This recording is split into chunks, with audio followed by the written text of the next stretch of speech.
Greece is an amazing destination for travel. It has beautiful islands, beautiful beach, wonderful culture and food. I've been to Greece myself multiple times, and I really enjoy Santorini, Mykonos, even Athens. If you're planning your trip to Greece, make sure to watch this video for essential tips.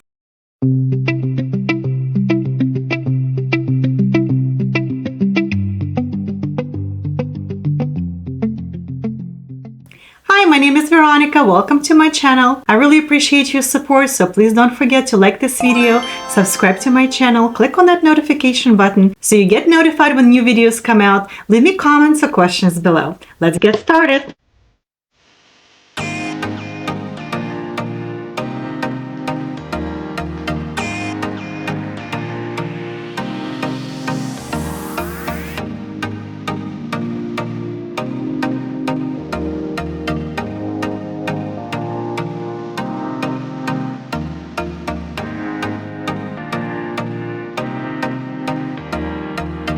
If you're taking a cruise, going to different Greek islands is a blast because then you can do island hopping and every day you're going to visit a new beautiful island. Two of my favorite islands will be Santorini and Mykonos. And of course, it's very touristy, it's rather expensive, but it's absolutely beautiful and worth seeing. The best time to travel to Greece will be summertime, but of course, you're going to see a lot of crowds. If you want to be comfortable and have less crowds, May and September would be still great months to visit Greece. Last year, I visited some Greek islands on my cruise with Norwegian, so you're welcome to check it out. I'm going to leave a link to this video in the description below. I'm talking about the cruise ports, things to do, and also provide different tips about the ports. The first thing to worry about is, of course, the documents or any visas that are required. If you're an American citizen, make sure your passport does not expire for at least 6 more months during the travel. Later this year, in 2025, European Union is going to introduce new visa system for everybody, including the Americans. It's called European Travel Information and Authorization System. You will have to go online and apply for that visa. It's going to cost you only a couple of dollars, like I think it's $7 or so. But this system will be introduced for electronic screening, and it will be a requirement to visit European Union, including Greece. So if you're planning your trip later in the year or in 2026, make sure to look for that requirement and apply for that visa online. This authorization will be good for multiple visits over a period of 3 years. If you're going to drive in European Union, you will need an international driving permit. In Greece, they use euros, so make sure to bring some cash with you because some smaller businesses might not accept the credit cards. Of course, you can withdraw some money from ATM, or in the airport, they will have the booths for the exchange. Make sure you get their local currency. But if you're traveling with the MasterCard or Visa, they do widely accept credit cards, and it's better to use the cards that have no foreign transaction fees because then your bank will transfer the currency from euros to dollars in the best rate for you, and the fees will be minimum. It's pretty easy to navigate Greece's transportation. Usually a lot of flights come to Athens, Greece, and they have a very widespread public transportation like trams, buses, and metro that you can use, and it's very inexpensive as well. When you go underground for a metro, they will have these little kiosks where you can purchase tickets. And again, it can be only 1 or 2 or 5 euros for a whole day to travel by metro through Athens. I found taxis to be a little bit pricey in Athens, although if you wanted to go to the cruise port and it is a 30 or 40-minute drive from the airport or from your hotel downtown Athens, it's good and worthwhile to get a taxi. And last year it cost me about 75 euros to get from downtown Athens to the cruise port. On the islands, you won't have the metro, but they have buses, and the other thing is they have ferries. So if you need to go to one side of the island to the other, you can get a ferry or a special boat tour.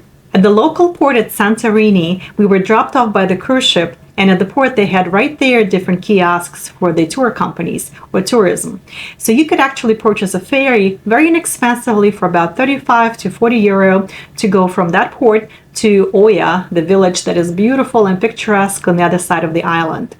And then they also provide buses and transportation on the island to bring you back to the port at the end of the day. So definitely on the islands with very narrow streets, the taxi or a cab will be the best option, or just walking around will be your best option.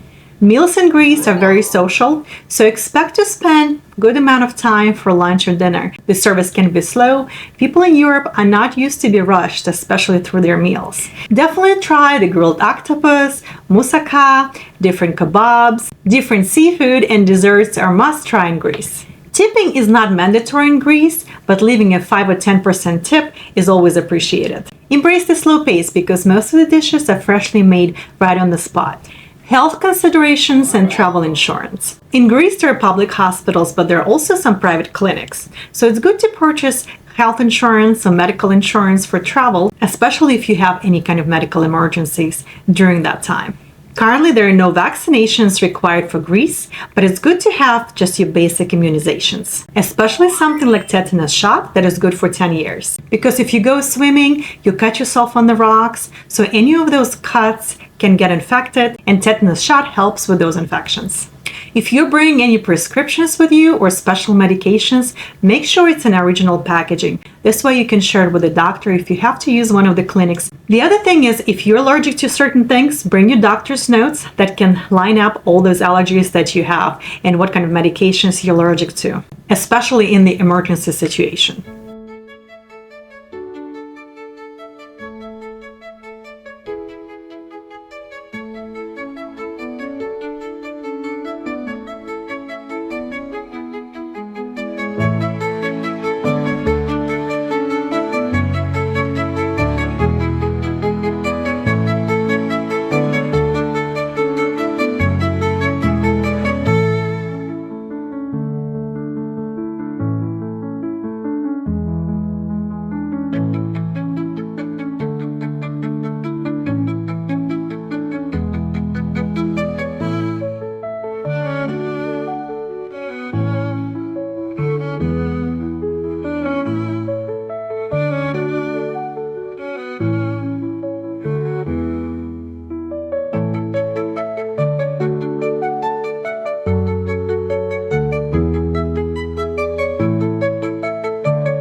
In Greece, there is Mediterranean climate.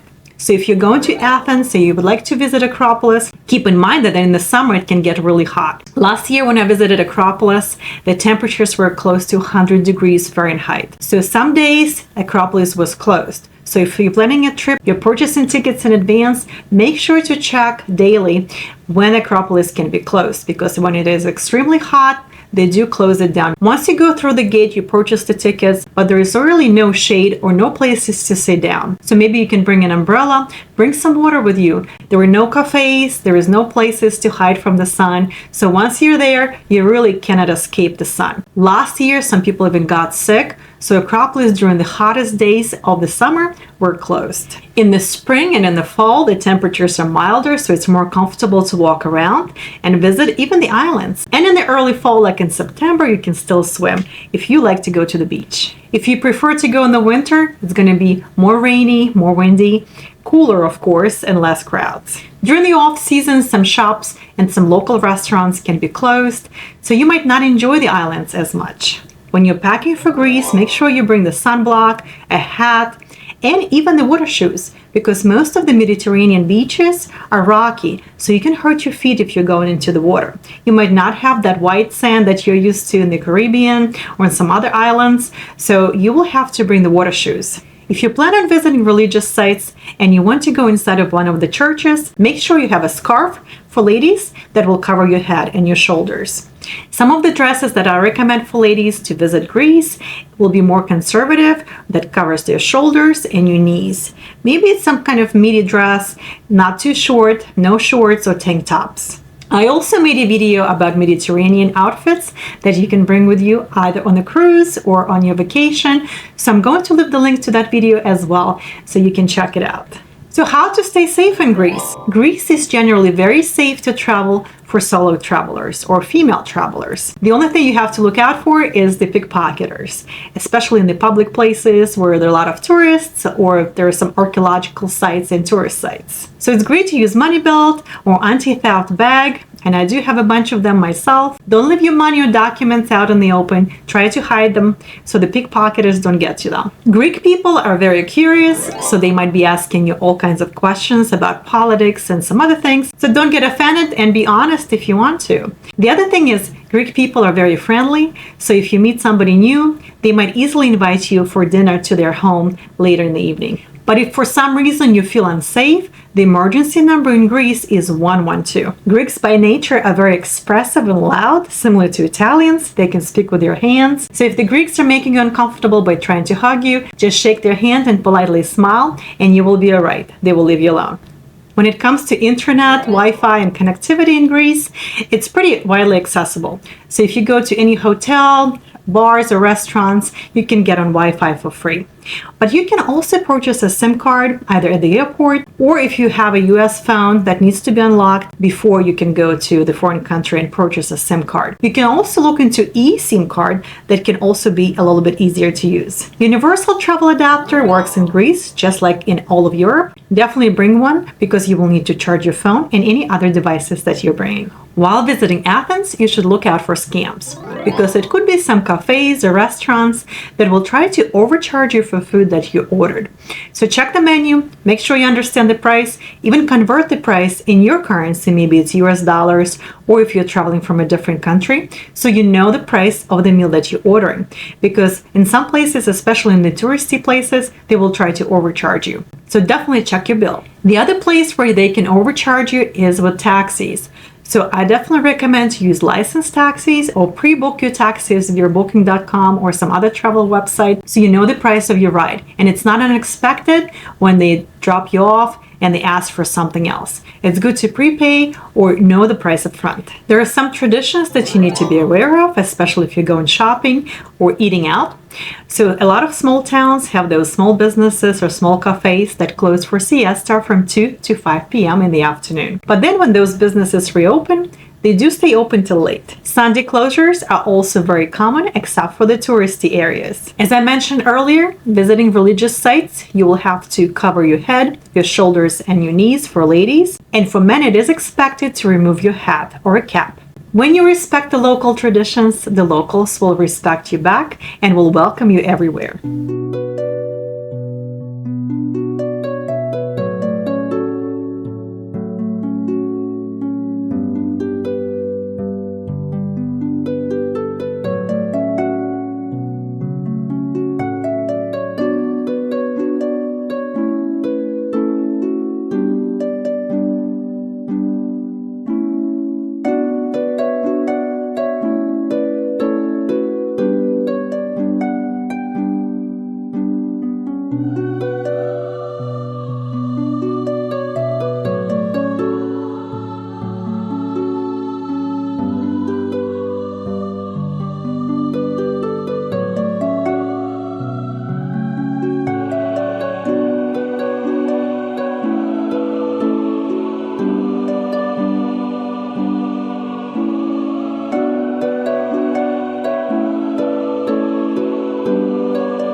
Thank you so much for watching this video. I hope you found my tips useful. So please don't forget to like this video, leave comments below. Your active participation and interactions help promote this video to more users, so I really appreciate it. Don't forget to subscribe and click that bell button for notifications when the new videos come out.